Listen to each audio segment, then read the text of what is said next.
Hi everyone, welcome to my channel Mademoiselle Pi. Today we will see together the best way to create the string based on variables. And for that, we will have a look into what is the fstring literal function available in Python and how to use it. Well, the fstring literal function is used to format the string and also to evaluate the expressions in runtime.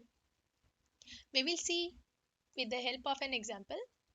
In the first three variables, I have stored the string, and in the last variable, I am storing the result of an expression.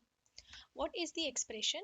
As a prefix, you will see f stands for function f string literal, and it is followed by the string hello.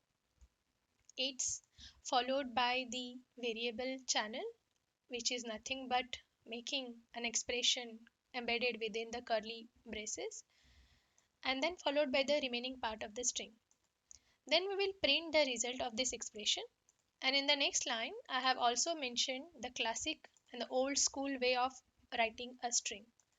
You will see in the result set that the result is same for both, except that the way result function is been written is different than the classic way.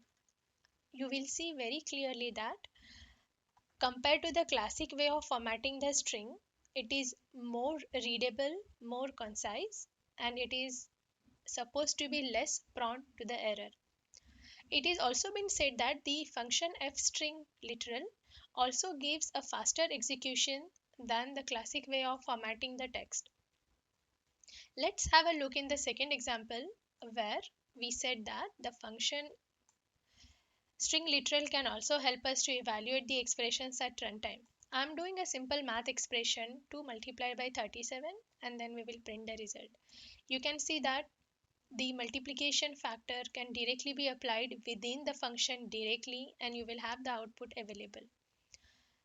And that's all for today. As you can see that formatting using the function literal string is more handy and more readable and more advanced way of writing or formatting your expressions than the classic way. So I hope that now you have a good reason to use the function in your code. And if you want to know more about the fstring function, you can go through the Python documentation. I have put the link in the description box. And that's all for today. Thanks for your time and thanks for watching the video. See you in the next video. Thank you.